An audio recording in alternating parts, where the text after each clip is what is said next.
Vamos suavizar nosso corpo, preparar nossa água. Vamos agora realizar o Evangelho. Concentremos-nos em Deus, nas forças infinitas do universo, no círculo, desigualdade das riquezas.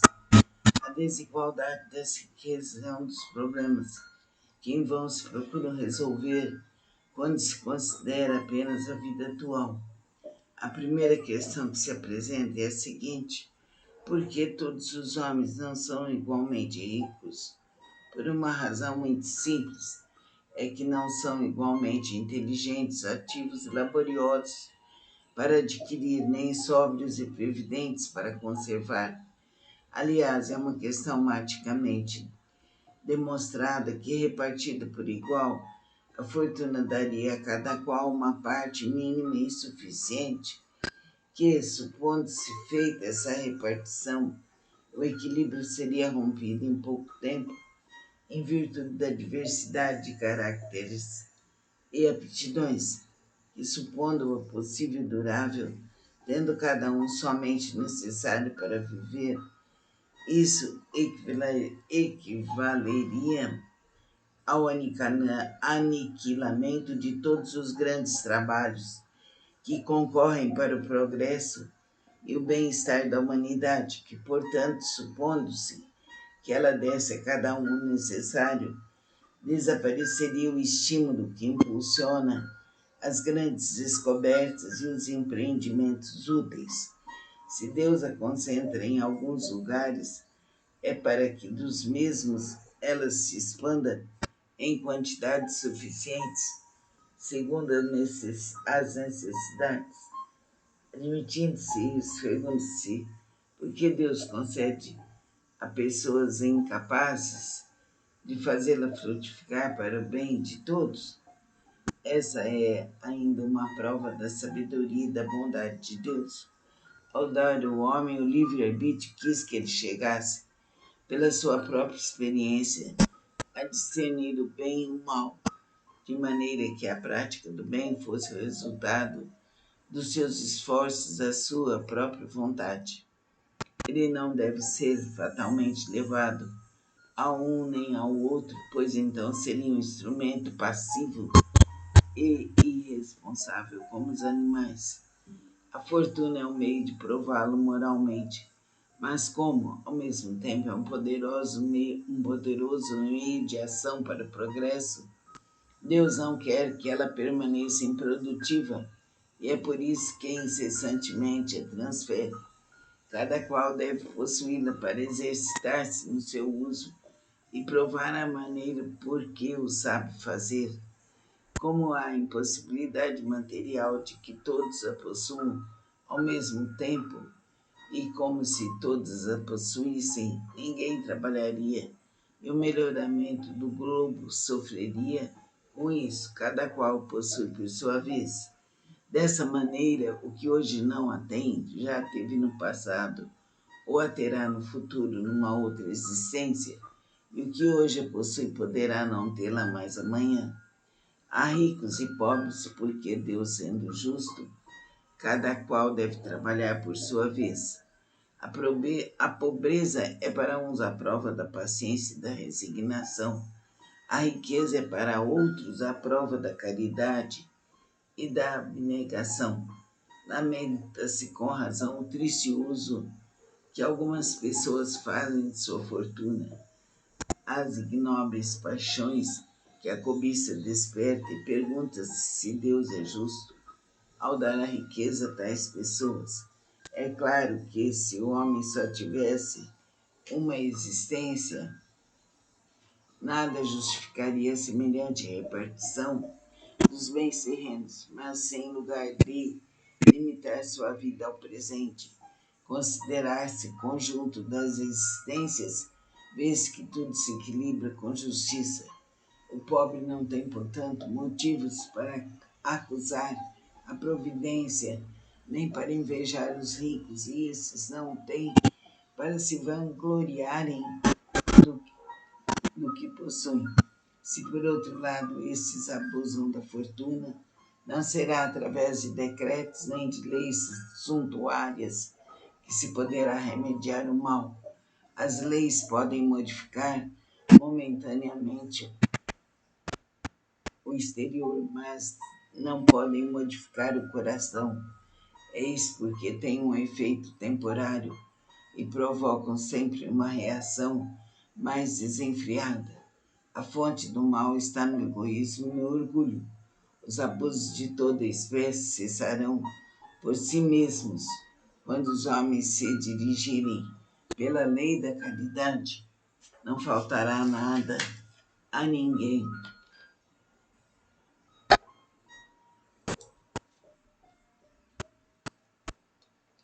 Que a luz, a paz, a saúde, a cura nos protejam, nos iluminem. Pedimos aos mentores do espaço que coloquem em nossa água o remédio necessário para todos os nossos corpos, que se faça por direito divino, aqui e agora, infinito e verdadeiramente. Amém. Vamos suavizar nosso corpo, preparar nossa água. Vamos agora realizar o Evangelho. Concentremos-nos em Deus, nas forças infinitas do universo, no círculo, desigualdade das riquezas. A desigualdade das riquezas é um dos problemas que em vão se procuram resolver quando se considera apenas a vida atual. A primeira questão que se apresenta é a seguinte: por que todos os homens não são igualmente ricos? Por uma razão muito simples, é que não são igualmente inteligentes, ativos e laboriosos para adquirir, nem sóbrios e previdentes para conservar. Aliás, é uma questão matematicamente demonstrada que, repartida por igual, a fortuna daria a cada qual uma parte mínima e suficiente, que, supondo-se feita essa repartição, o equilíbrio seria rompido em pouco tempo, em virtude da diversidade de caracteres e aptidões, que, supondo-a possível e durável, tendo cada um somente o necessário para viver, isso equivaleria ao aniquilamento de todos os grandes trabalhos que concorrem para o progresso e o bem-estar da humanidade, que, portanto, supondo-se que ela desse a cada um o necessário, desapareceria o estímulo que impulsiona as grandes descobertas e os empreendimentos úteis. Se Deus a concentra em alguns lugares, é para que dos mesmos ela se expanda em quantidades suficientes, segundo as necessidades. Admitindo-se isso, pergunte-se por que Deus concede a pessoas incapazes de fazê-la frutificar para o bem de todos. Essa é ainda uma prova da sabedoria e da bondade de Deus. Ao dar ao homem o livre-arbítrio, quis que ele chegasse, pela sua própria experiência, a discernir o bem e o mal, de maneira que a prática do bem fosse o resultado dos seus esforços, da sua própria vontade. Ele não deve ser fatalmente levado a um nem ao outro, pois então seria um instrumento passivo e irresponsável como os animais. A fortuna é um meio de prová-lo moralmente, mas como, ao mesmo tempo, é um poderoso meio de ação para o progresso, Deus não quer que ela permaneça improdutiva e é por isso que incessantemente a transfere. Cada qual deve possuí-la para exercitar-se no seu uso e provar a maneira por que o sabe fazer. Como há impossibilidade material de que todos a possuam ao mesmo tempo, e como se todos a possuíssem, ninguém trabalharia, e o melhoramento do globo sofreria com isso, cada qual possui por sua vez. Dessa maneira, o que hoje não a tem, já teve no passado, ou a terá no futuro numa outra existência, e o que hoje possui poderá não tê-la mais amanhã. Há ricos e pobres, porque Deus, sendo justo, cada qual deve trabalhar por sua vez. A pobreza é para uns a prova da paciência e da resignação. A riqueza é para outros a prova da caridade e da abnegação.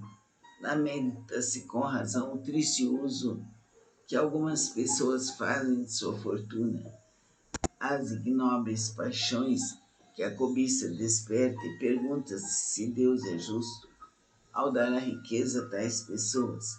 É claro que se o homem só tivesse uma existência, nada justificaria semelhante repartição dos bens terrenos, mas sem lugar de limitar sua vida ao presente, considerar-se conjunto das existências, vez que tudo se equilibra com justiça.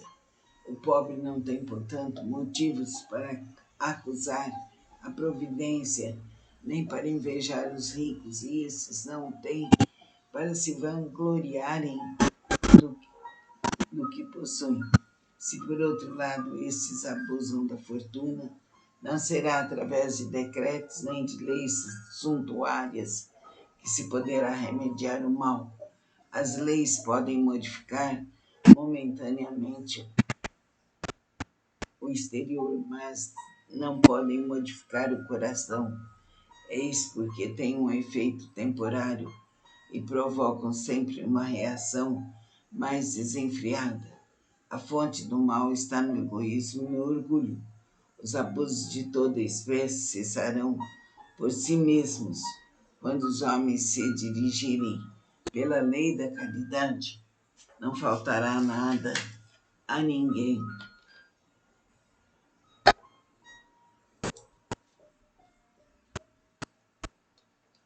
Que a luz, a paz, a saúde, a cura nos protejam, nos iluminem. Pedimos aos mentores do espaço que coloquem em nossa água o remédio necessário para todos os nossos corpos, que se faça por direito divino, aqui e agora, infinito e verdadeiramente. Amém.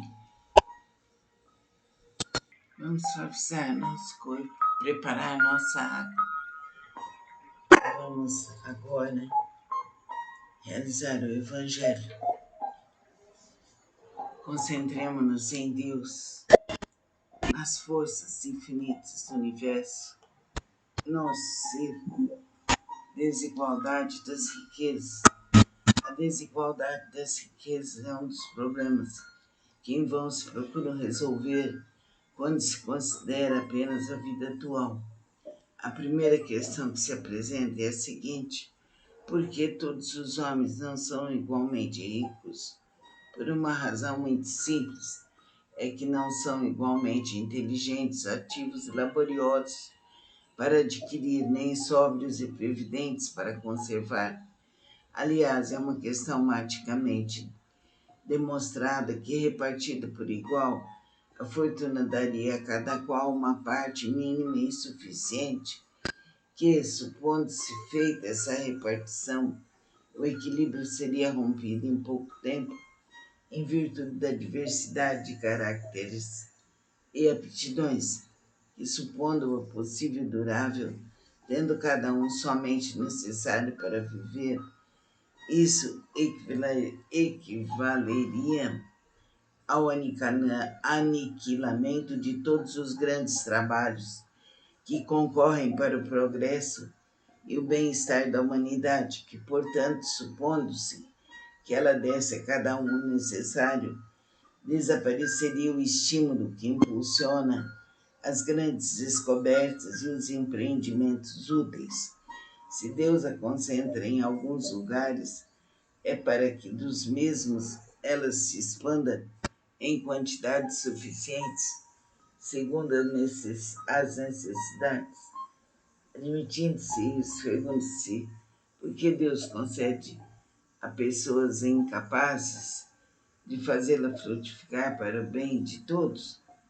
Essa é ainda uma prova da sabedoria e da bondade de Deus. Ao dar ao homem o livre-arbítrio, quis que ele chegasse pela sua própria experiência, a discernir o bem e o mal, de maneira que a prática do bem fosse o resultado dos seus esforços à sua própria vontade. Ele não deve ser fatalmente levado a um nem ao outro, pois então seria um instrumento passivo e irresponsável como os animais. A fortuna é um meio de prová-lo moralmente, mas como, ao mesmo tempo, é um poderoso meio de ação para o progresso, Deus não quer que ela permaneça improdutiva e é por isso que incessantemente a transfere. Cada qual deve possuí-la para exercitar-se no seu uso e provar a maneira por que o sabe fazer. Como há impossibilidade material de que todos a possuam ao mesmo tempo, e como se todos a possuíssem, ninguém trabalharia e o melhoramento do globo sofreria com isso, cada qual possui por sua vez. Dessa maneira, o que hoje não a tem, já teve no passado, ou a terá no futuro numa outra existência, e o que hoje a possui poderá não tê-la mais amanhã. Há ricos e pobres, porque Deus, sendo justo, cada qual deve trabalhar por sua vez. A pobreza é para uns a prova da paciência e da resignação. A riqueza é para outros a prova da caridade e da abnegação. Lamenta-se com razão o triste uso que algumas pessoas fazem de sua fortuna, as ignóbeis paixões que a cobiça desperta, e pergunta-se se Deus é justo ao dar a riqueza a tais pessoas.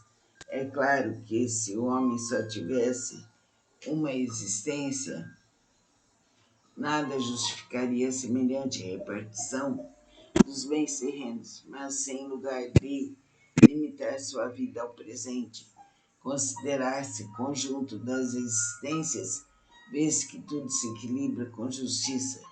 O pobre não tem, portanto, motivos para acusar a providência, nem para invejar os ricos, e esses não têm para se vangloriarem do, do que possuem. Se, por outro lado, esses abusam da fortuna, não será através de decretos nem de leis suntuárias que se poderá remediar o mal. As leis podem modificar momentaneamente o exterior, mas não podem modificar o coração. Eis porque têm um efeito temporário e provocam sempre uma reação mais desenfreada. A fonte do mal está no egoísmo